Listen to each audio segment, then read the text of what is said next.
What's going on, YouTube? Welcome back to World Sports Culture TV. Today I'm going over UFC 330, where the main storyline was Islam Makhachev breaking Anderson Silva's record for longest winning streak in the octagon. The man hasn't lost a fight in the UFC since 2015. He just hit the magical number of 17 wins in a row. But before I get to that, just going to go over the card a little bit, a couple noticeable things that happened, and basically just going to break down some of these fights. It was a decent card, nothing crazy. It was held in Philadelphia, so they kept reiterating that Philadelphia, the underdog story, the underdog city, and then obviously the card went to go on to have massive underdogs hit the entire time, which kind of screwed me, not going to lie. Lost a little bit of money on this card, but it is what it is, part of the game. First fight of the night actually had the heaviest favorite going. That guy, Mikabek Orabai, however you say his name. He was a Japanese fellow from like Southwest Asia, something like that. Had a crazy country flag. I didn't even know where it was until I looked it up, to be honest with you. But he ended up getting absolutely slept and choked out in a standing guillotine. He got caught going for a takedown. Guy got under his neck and ripped the guillotine on him. Ended up winning. Guy was like plus 850. The favorite, the guy, the Asian fellow, he was minus $900 and lost the first fight of the night. That killed a parlay for me. Obviously, I took a parlay with like the heaviest favorites. Not great, but is what it is. It's always electric to see like a huge underdog win, though, I have to say. Next fight was Neil Magny versus Ramzi Bramaj. I'm a huge Ultimate Fighter guy. I've watched every single season of The Ultimate Fighter, and Neil Magny won one of the Ultimate Fighter seasons, and I wasn't too impressed by him. I actually don't even know if he won tough. He might have just been like one of the guys who made it to the final of the season and gotten to the final fights for that year. Never really impressed with Neil Magny, more of like an engine guy, just really known for having a really good gas tank and kind of being a savvy vet at this stage in his career. I bet against Neil Magny, and I lost on that one as well. Next fight was Rafael Tobias against Lucas Fernando. This guy, Lucas Fernando, came out on fire. I actually think it might have been one of the better fights of the night, definitely in my opinion. Came out, put his striking on display, was absolutely picking this guy apart, ended up winning by KO, TKO, and just absolutely murdered this guy. It went to round 3, so you would think, with the knockout, he might have got it early, but he ended up not getting it early.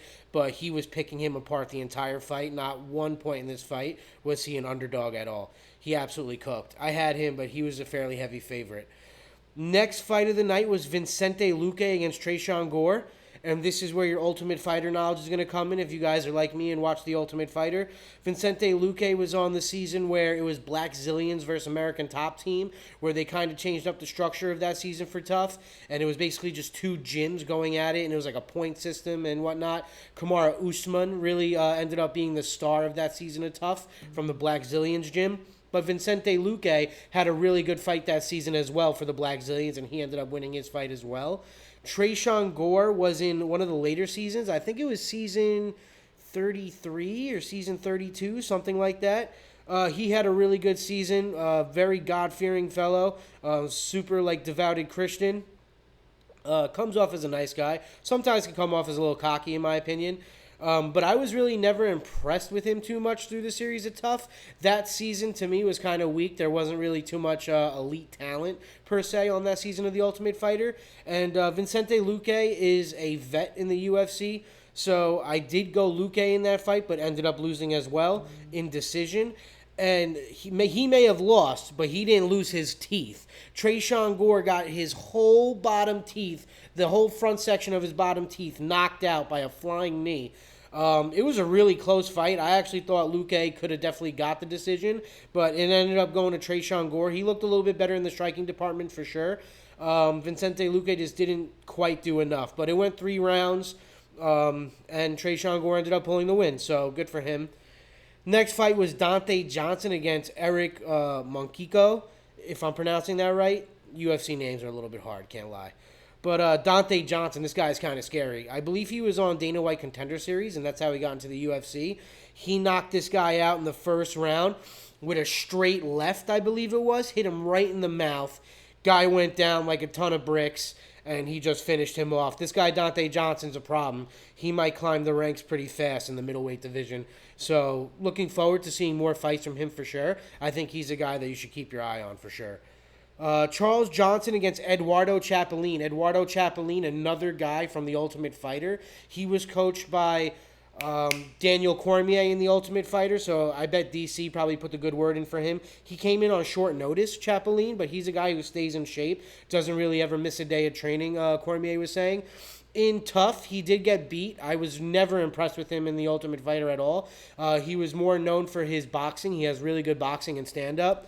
Lightweight fellow. But I took Charles Johnson in this fight, seasoned vet. Also, Charles Johnson was coming off a loss. He looked really bad in his fight before this. I bet him in that fight and lost. So I did have a feeling that Charles Johnson would come out with a little bit of energy and really hungry for a W to continue his UFC career. And Eduardo Chapelin, like I said, never really impressed me in tough at all. So I did take him against Eduardo Chapelin, and I did hit on that bet.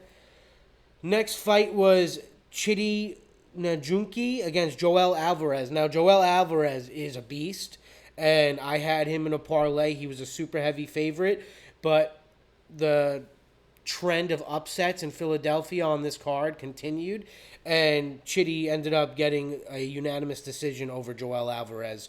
And he beat him up pretty bad. I thought Chidi looked really good, and especially against a guy like Joel Alvarez, really good win for him. Very good win. Impressive, I have to say. Esteban Rivax, really good knockout against Edison Barbosa in round 2. He was a super heavy favorite. I had him in a couple parlays as well, so nothing really too much to go over in this fight. Wasn't really unexpected. Nothing really unexpected happened. He just outstruck this guy and TKO'd him in the second round, and it was a pretty impressive win, but he was a heavy favorite, so he did what he should have. Mansour Abdul Malik against Dustin Sulfus. He ended up getting subbed, and Mansour Abdul Malik was a huge favorite going into this fight.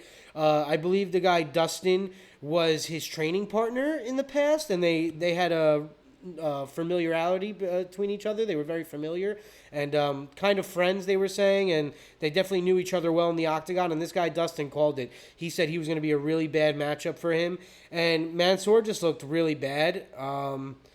You could tell that he was just looking to knock this guy out, and once this guy proved that he was going to be a tough out, and he was kind of well-rounded, he kind of outstruck him a little bit here and there as well, and he was able to take him down and submit him. It was pretty impressive by him. Who had that Scottish twister? Charles Johnson. I'm sorry. I meant to add that. In that Charles Johnson fight, he caught Eduardo Chapelin with a disgusting submission. The Scottish twister, it's only been pulled off in the octagon twice, and it was an insane sub. I saw it, and I was like, I don't think I've ever even seen that submission. What is that? And then they started going over it, the announcers and, the commentating for the UFC. Very well done by them and DC that night, even though I'm not the biggest Cormier guy, but he called it out. Yeah, Scottish twister by Charles Johnson was a disgusting sub finish. I meant to bring that up. Jalen Turner against Cal Fernandez. I actually took Cal Fernandez in this fight. I lost. Jalen Turner looked pretty good, and he came out and knocked him out fast. Just looked way too fast, way too athletic, and way too powerful for this guy. Cal Fernandez was supposed to put up a better fight. The odds are pretty even on this fight. And I just like Cal Fernandez from a couple of inside picks that I was getting from a UFC guy that I knew. Terrible information I got there. Jalen Turner came out and absolutely whooped his ass. Looking forward to seeing Jalen Turner fight more in the future. Definitely was impressive. I was impressed. So he might be climbing the ranks, looking to get a fight, with somebody within the top 15 probably. Mackenzie Dern and Jillian Robinson. Jillian Robinson was talking a lot of shit. This girl was really hyping herself up, saying Mackenzie Dern is just a judo girl. I'm a UFC fighter. When she feels my power, she's going to know what it's like to get hit in the face. I'm going to beat her ass. She was talking all types of crazy shit. I ended up betting Mackenzie Dern because she was a heavy favorite. I just parlayed with her with Islam and just kind of hammered that, and I won on those two bets. But Mackenzie Dern, yeah, okay. Jillian Robinson shouldn't have talked any type of shit, let me tell you. She came out and looked like ass. Mackenzie Dern whooped her ass. absolutely put it on her. Gillian Robinson couldn't even get the range down. She couldn't hit her in the striking department at all. Mackenzie Dern looked super crisp with her boxing, very sharp, no wasted motion in her punches, was tagging her constantly, and really thumping her, like good shots. Nice jabs, couple crosses in there, was really tagging her up in the boxing department. And it looked like Gillian Robinson was like a wet fish out there. She was, when she would tag her, it was very soft. It looked like she was throwing with no conviction. I don't even know, judging by that fight, like watching these two girls, if you were an alien, dropped out of space and watched this fight, you would have said, how the hell did this girl Robertson even get this matchup? How was she even able to entertain getting a title fight? She looked like shit. Absolutely got her ass beat, was worked in every single department, almost got choked out in like the second round or third round. Mackenzie Dern had her way with her the entire fight, except for round 5. Round 5, Gillian Robinson kind of got Mackenzie Dern down against the fence and was kind of pounding her face in a little bit. But nothing to worry about. Mackenzie Dern kind of just sat there and was absorbing damage because she knew that she won 4 out of the rounds. So, easy win for Mackenzie Dern. Gillian Robinson, don't talk your shit because you got your ass whooped. Islam Makhachev, Ian Machado Gary. This was the main fight of the night, the main card, title fight for the welterweight. Islam's first title defense for welterweight, I believe it was, and he was going for that record, 17 wins in a row, to beat Anderson Silva's record, who is my favorite UFC fighter of all time. Or I should say one of them. I'd say him and BJ Penn are easily my 2 favorite UFC fighters of all time. And he did it. He beat my boy's record. Islam Makhachev got the win. 17 wins in a row. Hasn't lost since 2015. Super impressive. But I do have to say, if he continues fighting at welterweight, I do not think that he will defend the belt maybe so many times. He can't put these welterweight guys out. He had Machado shook off that head kick. He did knock him down, but Machado recovered super quick. He didn't really catch him with the whole foot. He kind of hit him with his toes, so kind of gave Machado Gary that grace of, really not getting fully cleaned by it. But it just looks like Islam at welterweight doesn't have that same type of power and ability to really grind guys out, hold them down, and really impose his will. So I wonder how long he'll be able to defend the welterweight belt. He's definitely going to get caught one day by one of these welterweights who are coming up. Overall, it was kind of a boring fight. Machado Gary showed way too much respect, way too much hugging and dapping up, and he thought he hit him with a couple low kicks. Fist pump in the middle of the octagon, my bad. I'm all for sportsmanship. I do respect the fact that these guys go to war and then it's all respect afterwards. It is nice to see that, you can go in there, fight a grown-ass man, try to knock their head off their shoulders, but at the end of the day, it's all love because, you guys are just competing in a gladiator sport. I do love to see the sportsmanship, and I do respect it. But at the same time, in the middle of a fight, in a title fight, you're trying to win a belt, you got to show a little bit of killer mentality.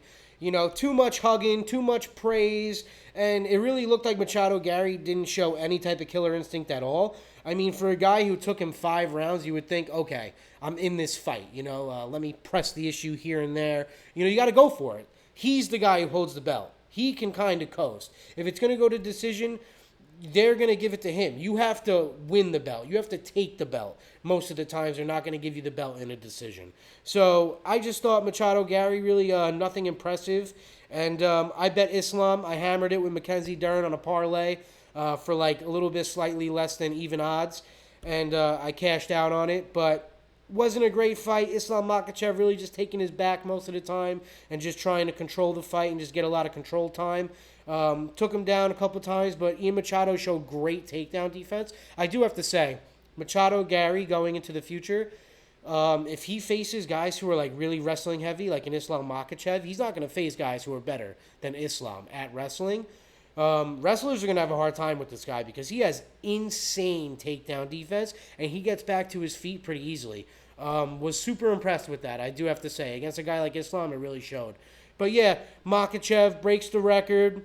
Not in, stunning fashion, but he does it. He gets the record. Guy hasn't lost since 2015. Super impressive. Probably the best pound-for-pound fighter right now. And super looking forward. I shouldn't say super. I am looking forward to seeing Islam fight again in the welterweight because I might be betting the next guy against him. I think it's Carlos Prates who is up to challenge him next, or that guy Morales. But I'm not so sure off the top of my head.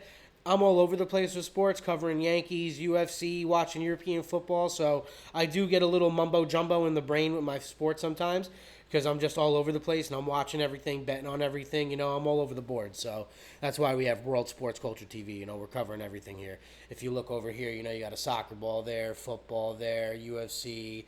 I'm all over the place. But yeah, decent card.